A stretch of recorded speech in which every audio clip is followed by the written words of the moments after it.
wa ala alihi wa man walah ma ba'd. Assalamualaikum warahmatullahi wabarakatuh. Waalaikumsalam warahmatullahi wabarakatuh. Ikhwas sekalian yang dirahmati Allah Subhanahu wa taala, alhamdulillah di kesempatan pagi hari ini kita masih diberikan kesempatan lagi untuk terus ya mengawali hari-hari kita ini di pagi ini dengan kita mengkaji ya, mencari inspirasi pelajaran penting dalam kehidupan kita dari sirah nabawiyah ya, dari perjalanan seorang manusia yang sempurna, yang penuh dengan berbagai inspirasi ya, yang tentu itu menjadi sebuah pembelajaran ya di dalam kehidupan kita, menjadi rambu-rambu juga sehingga kehidupan kita bisa terus baik ya, produktif, berdaya guna, kemudian juga tentu adalah selamat dalam kehidupan ini. Nah, pada pertemuan yang lalu kita sudah bahas tentang masalah referensi di dalam kajian-kajian sirah nabawiyah ya. Yang pertama adalah Al-Qur'an ya sebagai referensi utama di dalam kajian sirah nabawiyah. Karena memang Al-Qur'an mencatat ya tentang peristiwa-peristiwa yang sangat penting ya di dalam kehidupan Rasulullah SAW. Ya, kemudian juga yang kedua adalah tentang sunnah Nabi yang sahih, yaitu adalah hadis-hadis yang kemudian diriwayatkan oleh para sahabat berhubungan dengan momen-momen peristiwa di dalam kehidupan Nabi Shallallahu Alaihi Wasallam. Ya.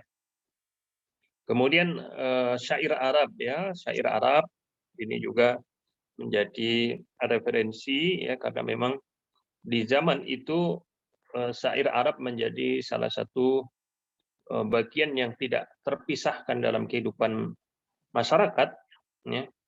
Bahkan dari syair Arab ini mengabadikan pula ya tentang peristiwa-peristiwa yang kemudian terjadi kemudian juga terdokumentasikan ya dengan baik dalam kumpulan syair ya. Di antara buku sirah nabawiyah yang mungkin kita bisa akses yang banyak mencatat di dalamnya syair-syair adalah kitab sirah nabawiyah karya Ibnu Hisham ya, karya Ibnu Hisham. Ya. Mungkin kita minta dibacakan ya untuk pagi ini yaitu tentang kitab-kitab sirah ya. Silakan, ada yang membacakan dulu.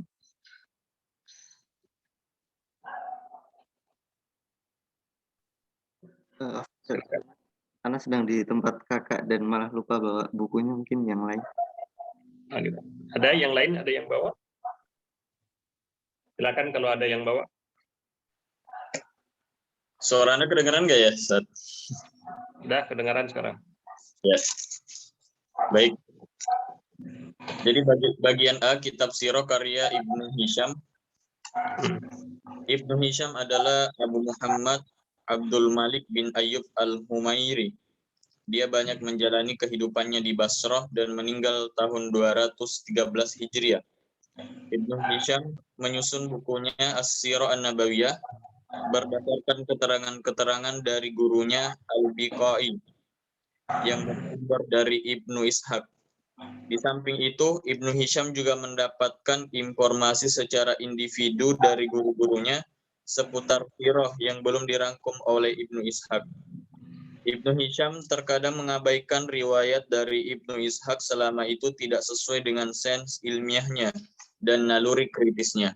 Akhirnya jadilah buku tersebut sebagai salah satu sumber sirah Nabi yang paling lengkap, paling valid dan paling akurat.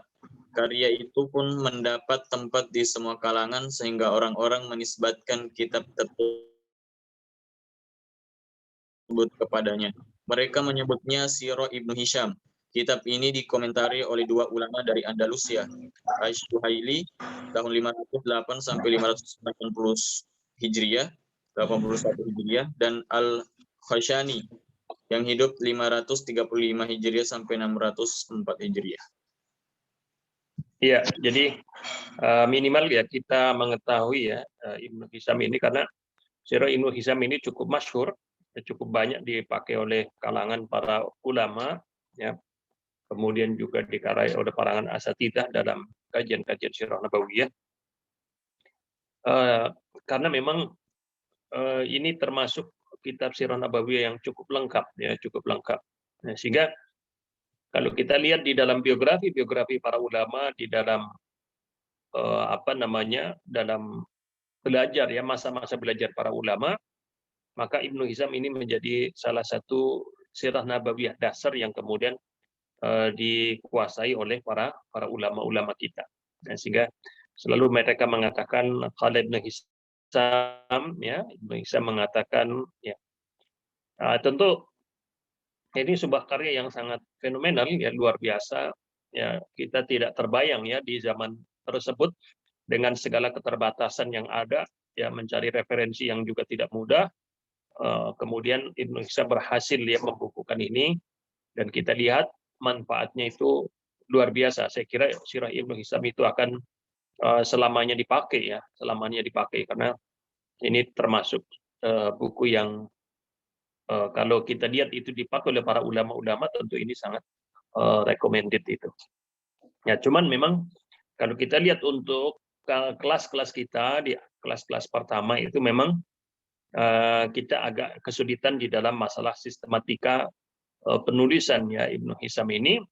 Kemudian juga banyaknya syair-syair yang kemudian kita tidak terbiasa ya dengan kajian-kajian syair itu.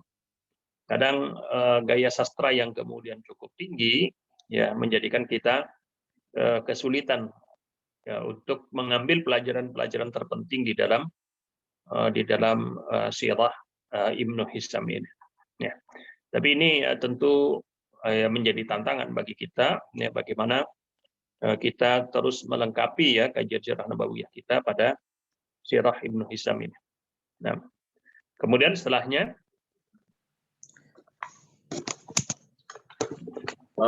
bagian B, Kitab At-Tabaqat karya Ibnu Sa'ad. Ibnu Sa'ad adalah Muhammad bin Sa'ad bin Mani Az-Zuhri. Dia dilahirkan di Basra tahun 168 Hijriah dan meninggal di Baghdad tahun 230 Hijriah. Ibnu Sa'ad pernah menjadi juru tulis Muhammad bin Umar Al-Waqidi, hidup 130 sampai 207 Hijriah, seorang ahli sejarah yang terkenal dalam hal peperangan dan sirah Nabi. Dalam menyusun kitabnya At-Tabaqat, Ibnu Sa'ad menyebutkan nama-nama sahabat dan tabi'in berdasarkan tingkatan kabilah domisilinya. Setelah menuturkan terlebih dahulu biografi Rasulullah SAW.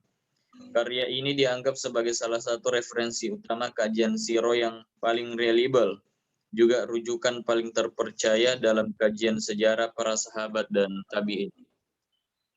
Iya, ya, jadi Tabaqat Ibnu Sa'ad ini, ya, kalau kita lihat di dalam tahun hidup dan tahun lahirnya, maka Ibnu Sa'ad ini termasuk di tahun ulama yang hidup di generasi tabi'ut tabi'in. Ya. Adapun Umar Al-Waqidi, kalau kita lihat di tahun hidupnya 130 ya sampai 207, ini adalah yang hidup di zamannya para imam, ya, zamannya para imam, imam-imam fikih ya, yaitu masuk dalam golongan tabi'in, ya, golongan tabi'in. Nah, sehingga kalau kita lihat dari masa hidup ulama yang menulis ini, yaitu Ibnu Sa'ad yang mengambil mayoritas sirah ini dari gurunya Umar Al-Waqidi ini, karya beliau tentu menjadi sebuah referensi yang sangat terpercaya ya, karena dilihat dari sisi dekatnya masa penulisan dengan masa hidupnya Rasul Shallallahu Alaihi Wasallam. Ya, sehingga ini menjadi salah satu rujukan-rujukan di dalam kajian sirah Nabawiyah. Ya. Kemudian yang seterusnya, bagian C, Kitab Tarikh karya Imam At-Tabari. Ya.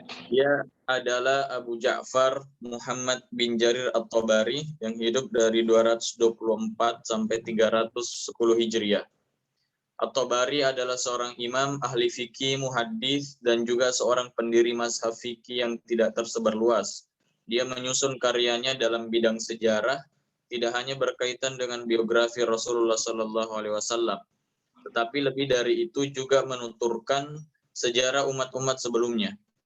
At-Tabari mengulas sirah Nabi SAW secara spesifik dalam bagian tersendiri, kemudian melanjutkannya dengan ulasan tentang sejarah pemerintahan-pemerintahan Islam yang ada sampai wafatnya At-Tabari. At-Tabari terhitung sebagai salah seorang ahli yang thiqah atau capable dalam setiap penuturannya. Namun demikian, cukup banyak juga riwayat-riwayat yang lemah, bahkan tidak jelas. Ia cantumkan hanya karena sanadnya bersumber dari periwayat yang diakui kapabilitasnya pada masanya. Misalnya, ia mencantumkan informasi dari Abu Mukhnif, padahal ia adalah pengikut Syiah yang fanatik. Dalam hal ini, At-Tabari telah menyertakan data-data yang bersumber dari Abu Mukhnif. Sepertinya At-Tabari hendak cuci tangan dari tanggung jawab moral dan melemparkan resikonya kepada Abu Mukhnif. Iya. Ya, jadi tarikh Tabari ini juga termasuk ya. Kalau selama ini kita mendengar Tabari, Imam Tabari itu lebih kepada tafsir ya. Tafsir Tabari ini termasuk tafsir yang cukup tebal ya, menjadi rujukan. Cuman tadi hadis juga ya, hadis yang ditulis ya oleh Imam Tabari ini juga sama ya, cukup tebal, cukup banyak. Tetapi tadi mungkin beliau tidak begitu seperti para ulama-ulama hadis lain yang begitu hati-hati di dalam penukilan riwayat-riwayat hadis. Ya, sehingga banyak karya-karya beliau yang kemudian dikritisi ya oleh para ulama-ulama setelahnya, karena tadi masih mencantumkan hadis-hadis yang kemudian dipandang tidak sahih karena dari sisi sanad rawinya ya, karena beliau mengambil dari ulama-ulama di zamannya ya, tanpa memperhatikan latar belakang akidah dan seterusnya.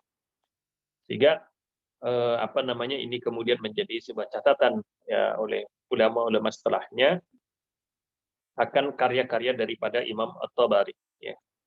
Tapi tentu kita sebagai thalabul ilmi ya, melihat hal seperti ini tentu menjadi hal yang menarik ya, menjadi hal yang menarik karena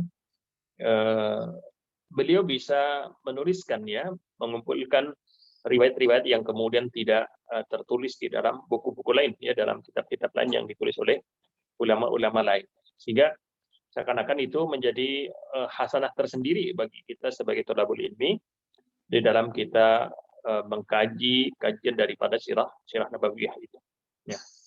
Dan kalau kita lihat di dalam tafsir Tabari, kemudian hadis diriwayatkan oleh Imam Tabari dan seterusnya juga, tadi itu betul-betul menjadi sebuah hasanah wawasan ilmuwan yang kemudian cukup memperkaya diri kita tentang sejarah ya, tentang sejarah, kemudian juga tentang riwayat-riwayat yang kemudian dinukilkan dari peristiwa-peristiwa pada zaman Nabi Shallallahu Alaihi Wasallam. Nah, ikhwan sekalian yang dirahmati Allah Subhanahu Wa Taala, ini penting bagi kita ya untuk mengetahui kitab-kitab sirah ini, karena sekali lagi sirah itu menjadi sebuah bahan utama di dalam sebuah karya tulis. Ya, di saat penguasaan kita terhadap sirah nabawiyah itu semakin bagus, maka bisa kita membuat kajian-kajian sendiri tentang sirah nabawiyah sesuai dengan bidang kita masing-masing. Ya. Mungkin bagaimana kita mengkaji sirah nabawiyah dari satu perspektif ya, bahkan dari perspektif mungkin ekonomi, politik, ya, kemudian juga budaya, ya, ataupun mungkin juga kita melihat dari sisi lain, ya, misalkan adalah peradaban umat, ya, kemudian juga mungkin dari sisi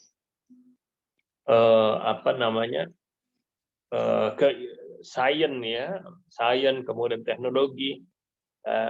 Sirah nabawiyah ini kemudian menjadi sebuah dasar, ya, dasar yang kemudian menjadi referensi penulisan karya ilmiah yang dalam perspektif daripada sirah nabawiyah itu. Nah, siapa tahu mungkin di antara kita bisa menulis ya. Seperti saya ada satu buku menulis sirah nabawiyah yang menulis secara khusus tentang Nabi Muhammad anak yatim ya, tentang bagaimana kehidupan seorang anak yatim yang itu diperankan oleh Rasulullah ya. Jadi bagaimana Muhammad sang yatim ini kemudian menjadi sebuah kajian sendiri yang menarik ya, yang diambil dari sisi kehidupan Rasulullah, dari sisi seorang anak yatim di situ. Ya, mungkin juga kita bisa menulis misalkan tentang bagaimana sih keluarga Rasulullah SAW, kehidupan rumah tangga Rasulullah SAW. Ini cukup menarik gitu ya. Atau juga misalkan juga adalah kita menulis secara spesifik tentang masa-masa muda Rasulullah SAW. Ya, atau mungkin masa remaja Rasulullah SAW. Mungkin itu menjadi sebuah kajian tersendiri juga. Ya, banyak juga yang menulis tentang Rasulullah SAW ya, sebagai seorang bisnismen ya, tentang bagaimana perdagangan yang diperankan oleh Rasulullah SAW ya. Mungkin juga pembangunan ekonomi dan seterusnya. Jadi sangat luas ya dari kajian-kajian yang kita bisa buat dari sirah nabawiyah itu. Nah, inilah pentingnya kita memahami tentang rujukan-rujukan kita di dalam sirah nabawiyah, sehingga kita punya bahan-bahan yang cukup di saat kita ingin membuat kajian-kajian tertentu yang berhubungan dengan sirah nabawiyah. Ya. Kemudian seterusnya dibacakan tolong. Selanjutnya yaitu perkembangan penulisan sirah Nabi. Selanjutnya penyusunan biografi Nabi pun mengalami perkembangan. Beberapa ulama menulis sirah dengan terfokus pada beberapa aspek tertentu. Sebut saja misalnya Dalailun Nubuwah, petunjuk-petunjuk kenabian, karya Al-Asbihani, Asy-Syama'il Al-Muhammadiyah, akhlak-akhlak Muhammad, karya At-Tirmidzi, Zadul Ma'ad, bekal menghadap Allah, karya Ibnu Qayyim Al-Jauziyah, Asy-Syifa, karya Qadi Iyad, dan Al-Mawahib Al-Laduniyah, karya Al-Qastalani, yang telah dikomentari oleh Az-Zarqani dalam kitab setebal 8 jilid. Demikianlah hingga saat ini masih saja ada ulama yang menyusun buku seputar biografi Rasulullah Sallallahu Alaihi Wasallam dengan sistematika modern yang relevan dengan selera masa kini. Di antara buku-buku sirah Nabi yang ditulis pada masa kini adalah Nurul Yakin fi Sirah Sayyidil Mursalin, karya Syekh Muhammad Al-Khudari rahimahullah. Karya ini mendapat sambutan yang sangat bagus dan di beberapa lembaga pendidikan agama di banyak negara Islam ditetapkan sebagai buku pegangan. Ya, ini jadi perkembangan sirah nabawiyah ini tentu tidak akan pernah terhenti. Tetap itu menjadi bahan ya dalam karya-karya tulis ya berhubungan dengan biografi Rasulullah. Ya, tadi bisa menyesuaikan dengan masa kekinian ya, kemudian bagaimana kita mengemas sirah nabawiyah itu menjadi kajian-kajian yang modern, ya kajian-kajian kekinian. Bahkan juga bagus itu kemudian menjadi tema-tema menarik di dalam kajian-kajian kontemporer.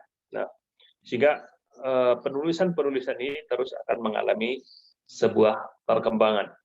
Saya kira di setiap zamannya akan melahirkan karya-karya tulis tentang sirah nabawiyah ini sesuai dengan kondisi zaman masing-masing. Nah, ini yang kemudian hal yang sangat menarik itu. Ya. Mungkin di antara peluang-peluang yang cukup bagus adalah bagaimana tadi kita mengemas kajian-kajian sirah nabawiyah yang sifatnya tematik, ya, kemudian dalam kajian-kajian milenial ya sekarang itu saya kira itu cukup menarik itu. Nah, ini perlu adanya dari kaum muslimin yang kemudian juga mampu menyajikan sirah nabawiyah ini dalam upaya untuk semakin mengenalkan Rasul kita kepada umat. Ya. Bagaimana sih kemasan sebuah kajian sirah nabawiyah yang kemudian masuk di muslim milenial misalkan, ya itu perlu saya kira perlu dibuat itu ya sebagai upaya dakwah untuk mengajak masyarakat semakin mengenal Nabi kita Nabi Shallallahu Alaihi Wasallam. Ya. Nah ini ala kulli hal, alhamdulillah ini menjadi sebuah pemantik ya bagi kita dan juga sebagai sebuah informasi penting tentang bagaimana apa-apa yang kemudian bisa menjadi rujukan di dalam kajian-kajian daripada sirah nabawiyah. Ya. Jazakallahu khairan. Kemudian sekarang kita masuk dalam bab baru ya di dalam buku sirah nabawiyah ini tentang durus wa ibar, yaitu masuk dalam kehidupan Nabi Shallallahu Alaihi Wasallam sebelum kenabian. Ya, kehidupan Nabi Muhammad Shallallahu Alaihi Wasallam sebelum kenabian. Tolong dibacakan, Pak sekalian.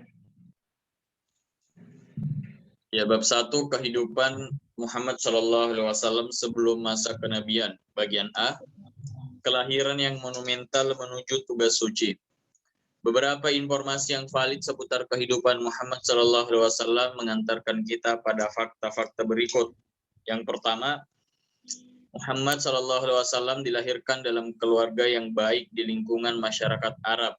Keluarganya termasuk keturunan terhormat dalam kabilah Quraisy, yakni keturunan Bani Hashim, sedangkan Quraisy merupakan kabilah yang paling disegani, paling baik nasabnya dan paling tinggi derajatnya di kalangan kabilah-kabilah bangsa Arab. Dalam konteks ini, Abbas menuturkan bahwasanya Rasulullah Shallallahu Alaihi Wasallam bersabda, Allah telah menciptakan makhluk dan Dia menjadikanku dari kaum yang terbaik dari makhluknya. Kemudian Dia memilih beberapa kabilah dan Dia menjadikanku berasal dari kabilah yang terbaik. Lalu Dia memilih beberapa keluarga dan Dia menjadikanku berasal dari keluarga yang terbaik. Maka aku adalah orang yang terbaik jiwa dan keluarganya. Karena tingkatan nasab yang terhormat dalam kabilah Quraisy tersebut, kita tidak akan pernah menemukan celah sedikit pun dalam diri Muhammad Sallallahu Alaihi Wasallam. Mungkin saja Muhammad Sallallahu Alaihi Wasallam sudah seringkali dihina dalam banyak hal yang direkayasa. Akan tetapi hinaan itu tidak pernah ditunjukkan pada nasabnya. Iya, nah ini hal yang menarik ya. Jadi kalau kita baca tentang Kalau orang punya keturunan bangsa. ya. Jadi kalau kita misalkan di dalam Sirah Nabawiyah Mubarakfuri ya itu kan diceritakan tentang Abdullah ya, kemudian di masa muda ya, kemudian juga sampai kepada masa pernikahan ya, bahkan sebelum itu Mubarakfuri bisa menceritakan tentang kabilah-kabilah yang tinggal di Mekah ya, kemudian juga nanti bagaimana berkembang ya menjadi sebuah kabilah-kabilah yang kemudian eksis tinggal di Mekah ya, sampai kemudian nanti menceritakan tentang Quraisy ya, menceritakan tentang Bani Hashim ya, otomatis nanti menceritakan tentang Abdul Muthalib, kemudian juga Abdullah ya, kemudian sampai pada pernikahan ya, pernikahan orang tua Rasul Shallallahu Alaihi Wasallam ya, maka di situ kita lihat bahwasanya Rasulullah itu adalah lahir dari sebuah keluarga yang sangat terhormat.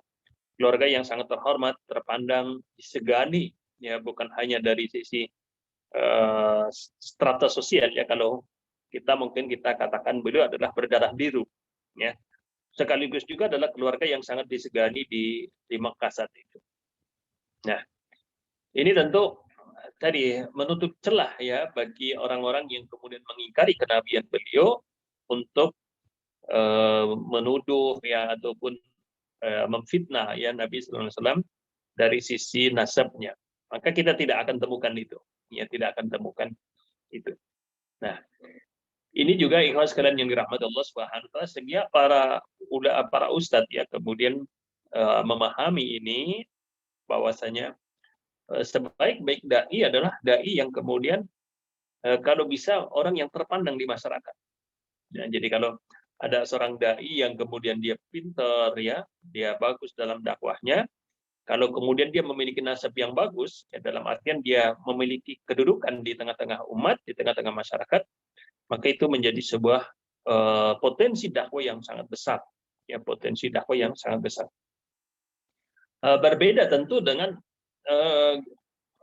para juru dakwah yang kemudian mereka lahir dari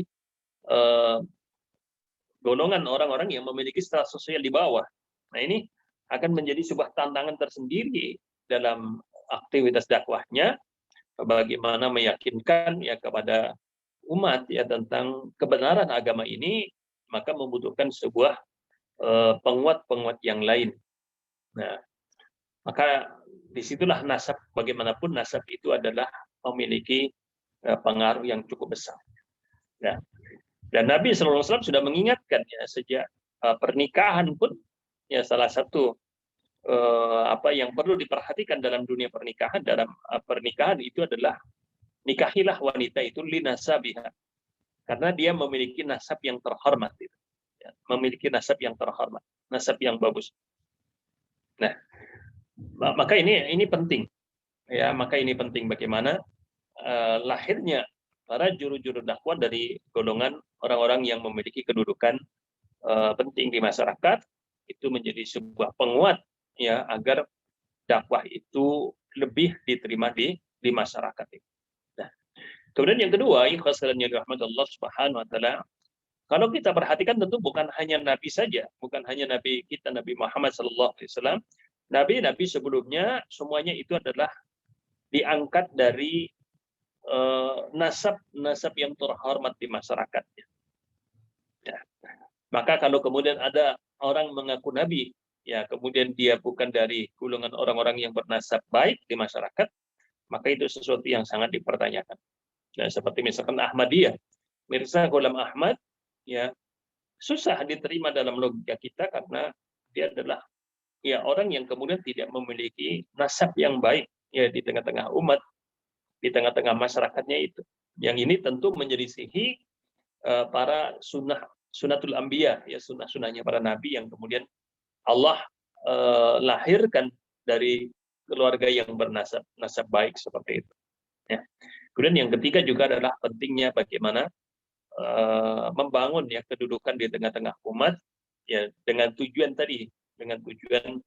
agar dakwah kita itu mudah diterima oleh masyarakat kita. Nah, ini di antara ya pelajaran tentu yang sangat penting itu. Jadi Rasulullah lahir dari keluarga yang cukup terhormat, cukup disegani, sehingga kemudian ini menutup celah bagi orang-orang yang menolak kenabian beliau, sehingga kemudian tidak kita temukan satupun mereka orang-orang yang kemudian mencela, mencaci, menuduh Rasulullah dari sisi nasabnya. Ya. Kemudian ada pelajaran penting juga ya, sebenarnya yang kita bisa ambil adalah seperti pertanyaan Heraklius ya kepada Abu Sufyan tentang bagaimana nasab Muhammad di tengah-tengah kalian. Ya, maka Abu Sufyan mengatakan ya beliau adalah orang yang terhormat di tengah-tengah kami, ya terhormat di tengah-tengah. Maka Abu Sufyan ya Heraklius ya membenarkan ya setiap nabi itu dilahirkan dari keluarga yang memang terhormat. Nah, ini di antara yang kemudian cukup penting untuk kita ketahui di antara hikmah kenapa Rasul-Rasul itu dilahirkan dari keluarga yang memiliki nasab-nasab yang baik di tengah masyarakat. Kemudian yang kedua, silakan. Bagian kedua, Muhammad SAW tumbuh dalam keadaan yatim. Ayahnya Abdullah meninggal saat ia masih berumur 2 bulan dalam kandungan ibunya. Sementara ketika ia beranjak pada usia 6 tahun, ibunya Aminah menyusul wafat. Semenjak kecil, Muhammad sudah merasakan pahit getir kehidupan tanpa belayan lembut dan kasih sayang kedua orang tuanya. Selanjutnya, beliau diasuh oleh kakeknya Abdul Muthalib yang tak lama kemudian juga wafat. Ketika itu beliau masih berumur 8 tahun. Setelah itu Muhammad SAW diasuh oleh pamannya Abu Thalib sampai ia menginjak masa remaja dan menjadi seorang yang mandiri. Tentang keadaannya yang yatim, Al-Quran menginformasikan dalam surah Ad-Duha, alam yajidka yatima fa'awa. Bukankah dia mendapatimu, bukankah dia mendapatimu sebagai seorang yatim? Lalu dia, setiap pengemban dakwah, pelajarannya setiap pengemban dakwah seharusnya memiliki kepekaan sosial yang tinggi sehingga ia akan lebih mudah berempati atas penderitaan kaum lemah dan mereka yang kurang beruntung. Kepekaan seperti ini kecuali oleh orang yang pernah ditempa penderitaan hidup, sebagaimana yang dialami oleh yang lemah seperti anak-anak yatim dan kaum fakir miskin. Ya, ya jadi begitu ya. Ini di antara hal yang sangat luar biasa. Beliau lahir dari sebuah keluarga yang terhormat, yang terpandang, ya. Tapi Allah Subhanahu Wa Taala takdirkan beliau lahir dalam keadaan yatim. Artinya sebelum beliau lahir bapak sudah meninggal, ya. Kemudian juga beliau baru beberapa waktu lahir, kemudian dibawa oleh Halimah, ya, dia tidak sempurna mendapatkan kasih sayang daripada ibunya. Setelah itu dikembalikan kepada ibunya, kemudian ibunya meninggal, kemudian diasuh oleh kakek beliau, ya. Begitu juga seakan-akan belum sempurna pengasuhan dari kakek beliau, kemudian diasuh oleh pamannya dan seterusnya itu. Ya. Jadi kalau mungkin sebagian dalam tanda petik ya bisa katakan beliau adalah anak yang lahir tumbuh dalam keadaan terlunta-lunta, tidak mendapatkan sebuah kasih sayang sempurna dari kedua orang tuanya itu. Ya. Tapi ini tentu adalah sebaik-baik skenario yang kemudian menjadi pelajaran bagi kita, ya. Sehingga ini harus memantik pertanyaan di dalam hati kita, kenapa Allah Subhanahu Wa Taala mentakdirkan Rasulullah lahir, tumbuh dan besar dalam kondisi seperti ini. Ya, tentu banyak pelajaran yang kita bisa ambil, ya. Banyak hikmah yang kita bisa gali dari keadaan seperti ini, ya. Pertama diantaranya mungkin adalah disinilah sebuah puncak kesuksesan di mana faktor kesungguhan, ya, kemudian juga faktor ikhtiar itu kemudian menjadi hal yang sangat menentukan di dalam keberhasilan hidup seseorang. Ya, jadi sekali lagi beliau yang lahir dan tumbuh besar menjadi seorang anak yatim piatu, ya, tidak sempurna kasih sayang dari kedua orang tuanya itu, tetapi Allah ingin menunjukkan bahwasanya itu bukan modal utama menjadi sebuah keberhasilan di dalam hidup. Ya. Misalkan kita lahir, alhamdulillah orang tua masih hidup, ya, bapak ibu kita masih hidup, kita mendapatkan pengasuhan yang sempurna, ya. Artinya kalau bisa kita harusnya memiliki prestasi yang juga baik, ya, prestasi yang besar karena memang Allah Subhanahu wa Ta'ala sudah berikan modal yang cukup sempurna, ya, di dalam kita mencapai sebuah cita-cita di dalam kehidupan ini. Ya, jadi Rasulullah dengan segala keterbatasan itu mampu menjadi orang besar, mampu menjadi orang yang bermanfaat, mampu dicatat di dalam sejarah, ya, dengan latar belakang tadi ketidakpunyaan, ya, kemudian kelemahan di dalam dirinya, tapi beliau mampu mewujudkan sebuah keberhasilan di dalam kehidupan itu. Ya, karena kalau Nabi itu lahir di istana dengan segala potensi dengan ini, maka mungkin timbul pertanyaan dalam diri kita, ya Nabi kan sudah punya modal semuanya kan gitu. Wajarlah kalau Nabi itu sukses berhasil. Ya, artinya celah seperti ini tertutup, ya, dengan kita lihat realita yang ada bahwasanya Rasul itu adalah lahir dalam keadaan seperti itu, lemah, ya, tidak sempurna kasih sayang, tapi itu tidak menjadikan beliau menjadi seperti, ya, ini maaf sekali, ya, kita lihat zaman kita sekarang anak yang lahir dalam keadaan yatim dan seterusnya, ya, lemah dan seterusnya, bisa dikatakan apa, maka konotasi yang ada itu adalah mereka jadi beban, ya, tidak mandiri, ya, susah diatur dan seterusnya, luar biasa. Ya. Ini kita lihat anak-anak yang ada di zaman-zaman kita itu seperti itu. Tapi ini berbeda jauh dengan Rasulullah, ya, sebagai seorang manusia yang Allah takdirkan menjadi manusia besar. beliau juga seorang yatim, kemudian tumbuh jadi yatim piatu dengan segala keterbatasan, tapi mampu membangun dirinya menjadi seorang pemimpin, seorang yang sangat bermanfaat, sangat luar biasa itu. Ya.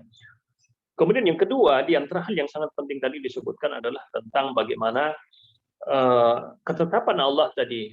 Beliau lahir dalam keadaan yatim piatu, keterbatasan, dan seterusnya. Ini adalah sebuah proses bagaimana menumbuhkan rasa empati dan simpati kepada masyarakat.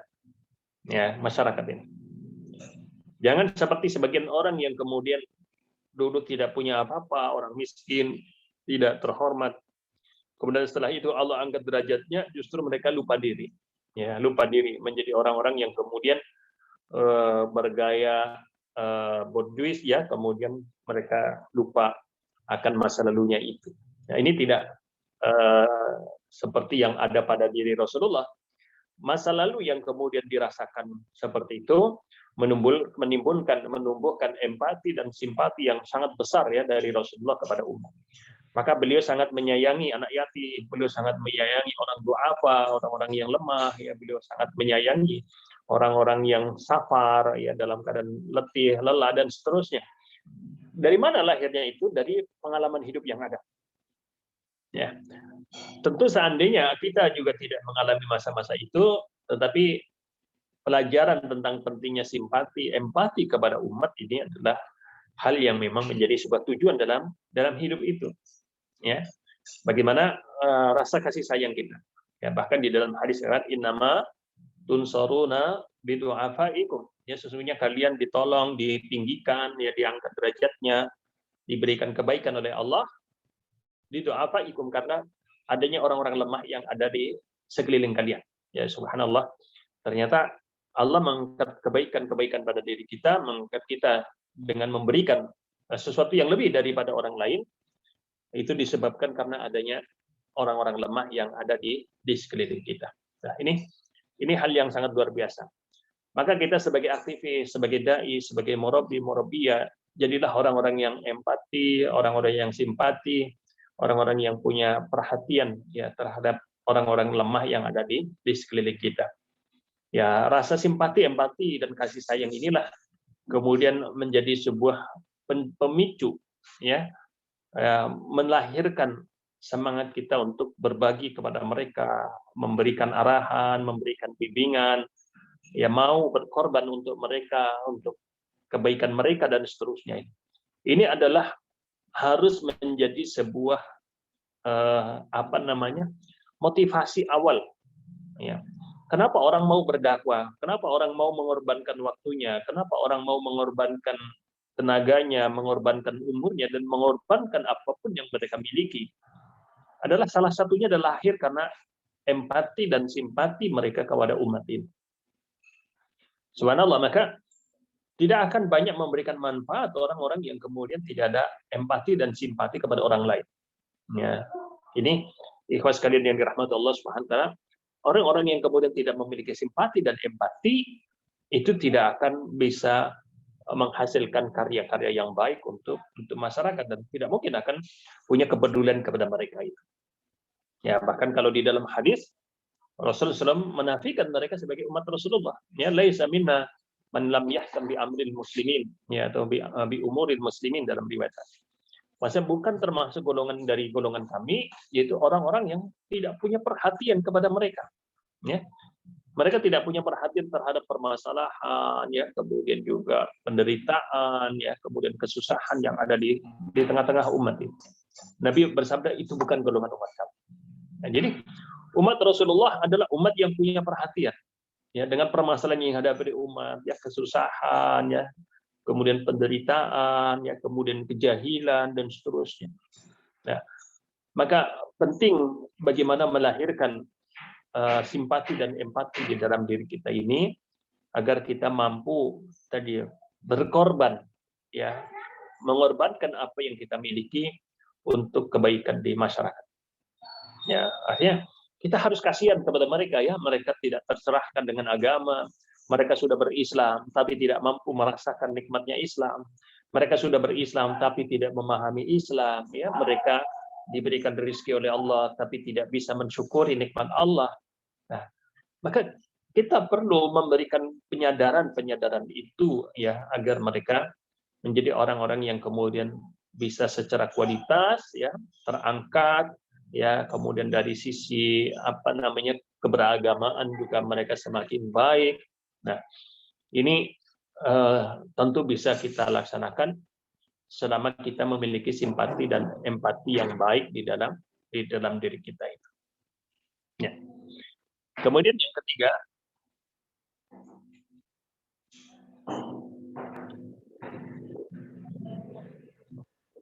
selama 4 tahun pertama masa kecilnya, Muhammad SAW hari-harinya masuk dalam lingkungan keluarga Bani Sa'ad.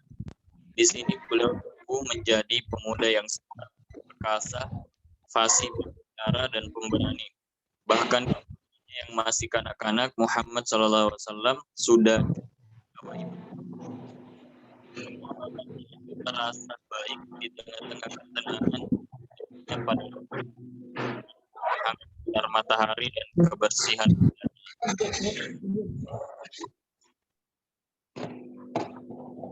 Iya, jadi yang ketiga adalah selama 4 tahun pertama masa kecilnya, ya selama 4 tahun pertama masa kecilnya Muhammad SAW ya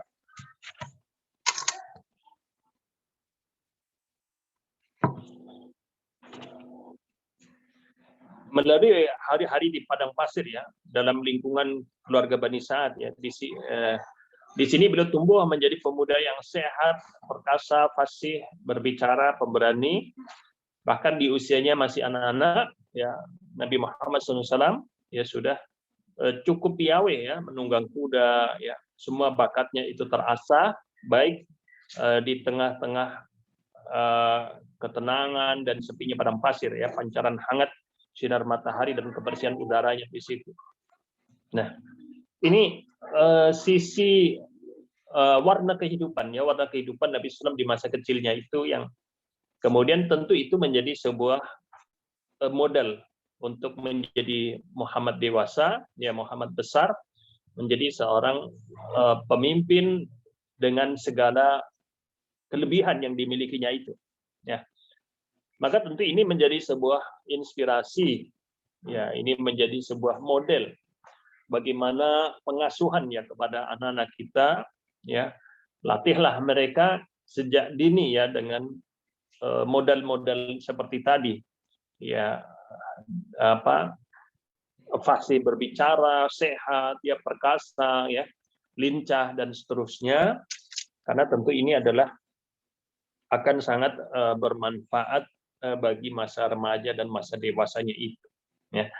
Jadi wujudkan kasih sayang yang sebenarnya kepada anak-anak kita dengan memberikan pendidikan dasar yang kemudian betul-betul itu menjadi pondasi di masa mendatangnya itu. Nah, maka misalkan kita ya sebagai orang tua yang punya anak-anak, maka bagus ya kita kemudian memahami hal seperti ini sehingga kita menjadikan ini bagian ya dari sebuah kurikulum di dalam pendidikan untuk anak-anak kita ya agar tadi bisa tumbuh menjadi seorang pemuda remaja yang kemudian betul-betul memiliki kesempurnaan di dalam kehidupan itu. Nah ini penting sekali ya ikhwas sekalian. Ini adalah sebagai upaya, tentu ini adalah sebagai sebuah upaya bagaimana mewujudkan keteladanan sedini mungkin, keteladanan kepada Rasul Shallallahu Alaihi Wasallam. Nah, mungkin timbul pertanyaan di dalam diri kita, itu kan Nabi belum diangkat menjadi seorang nabi kan gitu, artinya tidak ada kewajiban bagi kita untuk berteladan karena belum diangkat menjadi seorang nabi. Ya. Maka sebagian para ulama mengatakan masa-masa sebelum kenabian yang diperankan oleh Rasulullah tetap itu menjadi sebuah rujukan, ya, tetap menjadi sebuah teladan, karena memang tidak ada satupun perilaku yang itu kemudian bertentangan dengan syariat. Ya, sekali lagi, masa-masa sebelum kenabian itu tetap menjadi sebuah keteladanan, karena tidak ada perilaku yang itu bertentangan dengan syariat. Justru itu adalah senada dengan perintah-perintah di dalam agama kita. Nah, ini kenapa ini saya tekankan penting ya, karena sebagian ulama mendefinisikan sunnah itu adalah apa yang disandarkan kepada Rasulullah setelah kenabian, ya, setelah kenabian. Nah, sehingga ada yang memahami kalau sebelum kenabian itu nggak usah, artinya itu belum diangkat menjadi nabi, belum menjadi sebuah panutan bagi kita. Ya, tapi sebagian ulama mengatakan yang dikatakan sunnah adalah apa yang disandarkan kepada nabi, baik itu sebelum atau setelah kenabian. Ya. Kemudian dikasih catatan, kenapa sebelum? Karena perilaku Rasulullah dalam kesehariannya tidak ada yang bertentangan dengan syariat sebelum beliau diangkat menjadi seorang nabi. Nah, ini hal yang kemudian penting sekali. Ya. Maka ikhwas sekalian yang dirahmati Allah Subhanahu wa taala, jadi kalau kita lihat ini adalah sebuah perencanaan yang yang Allah rancang ya untuk seorang pemimpin dunia, seorang pemimpin manusia. Maka sebenarnya kalau mungkin kita di usia kita mungkin bisalah kita dikatakan terlambat di dalam mempersiapkan diri menjadi seorang yang berteladan kepada Rasulullah. Tapi minimal generasi kita sendiri mungkin ya kita persiapkan mereka menjadi orang-orang yang kemudian kalau bisa apa yang diperbuat Rasulullah di masa-masa itu kita ajarkan, ya. Apa yang kemudian menjadi bagian dari kehidupan Rasulullah, lalu kita ajarkan, ya. Tentang tadi ya semangat hidup, ya, artinya kemudian tumbuh kemudian rasa empati, simpati kepada masyarakat dan seterusnya. Itu harus kita ajarkan kepada anak-anak kita. Jangan sampai kemudian anak-anak kita menjadi anak-anak yang asosial.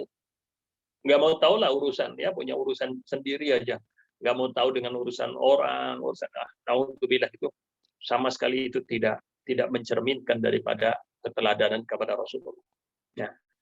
Dan jangan sampai juga sebagai aktivis, ya, sebagai dai, ya, sebagai juru dakwah, kok sama tadi ya, artinya itu tidak punya keprihatinannya, tidak ada kasih sayang kepada masyarakat, itu hal yang kemudian sangat naif ya, dan itu sangat bertolak belakang dengan semangat dakwah yang diajarkan oleh Rasul Shallallahu Alaihi Wasallam.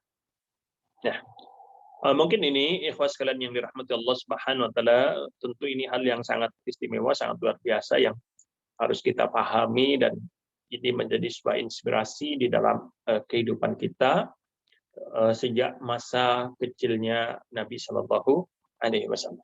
Ya. Mungkin sampai sini ada yang perlu ditanyakan, ikhwas sekalian. Kalau ada yang perlu ditanyakan, kami persilahkan.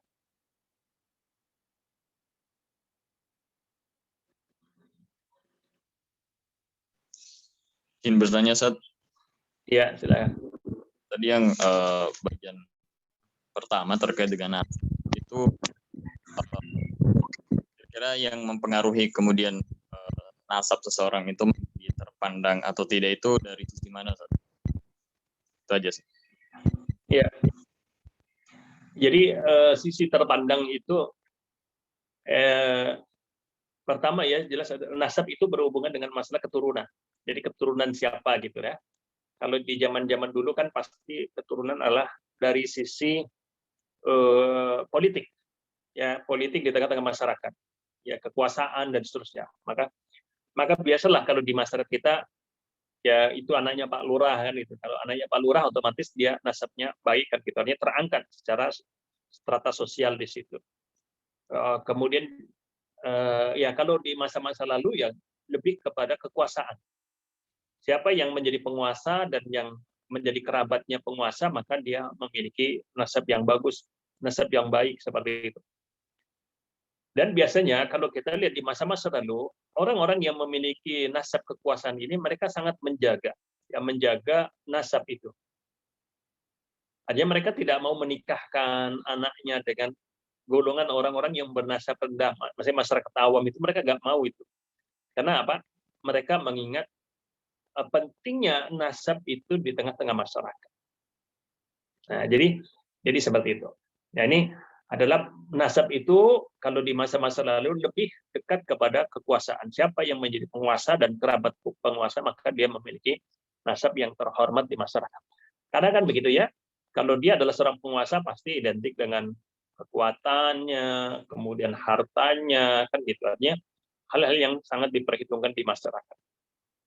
Nah, kalau kita lihat bagi kaum laki-laki sebenarnya kita bisa melihatlah secara bukan kepada sirah nabawiyah ya, mungkin kita lihat Soeharto saja. Soeharto kan dia seorang anak petani juga. Ya, artinya kita lihat Pak Jokowi lah. Pak Jokowi juga kan sebenarnya orang biasa juga kan. Ya. Sebenarnya ada hal yang kemudian mengangkat derajat lebih dari semua itu ya. Adalah ilmu itu sendiri. Ya. Jadi ilmu inilah yang kemudian betul-betul mengangkat nasab seseorang. Dan inilah janji Allah Subhanahu wa taala, yarfa'illahu alladziina aamanu minkum walladziina utul ilma darajat. Allah akan mengangkat derajat ya orang-orang yang beriman dan orang-orang yang menuntut ilmu, orang-orang yang berilmu di tengah-tengah masyarakat. Sehingga di dalam fakta sejarah kita menemukan para raja, para penguasa, mereka tetap menghormati para ulama. Ya, mereka tetap menghormati para ulama. Ya, itu kita saksikan betul ya di dalam sejarah para ulama, mereka menjadi orang-orang yang dihormati, disegani, ya.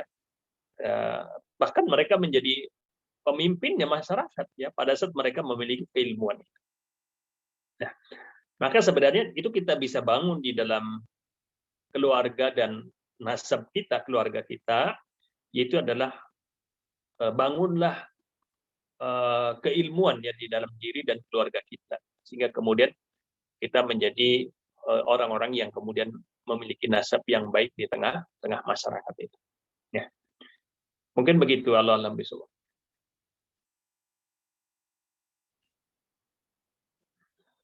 Mungkin ada lagi yang perlu ditanyakan? Silakan.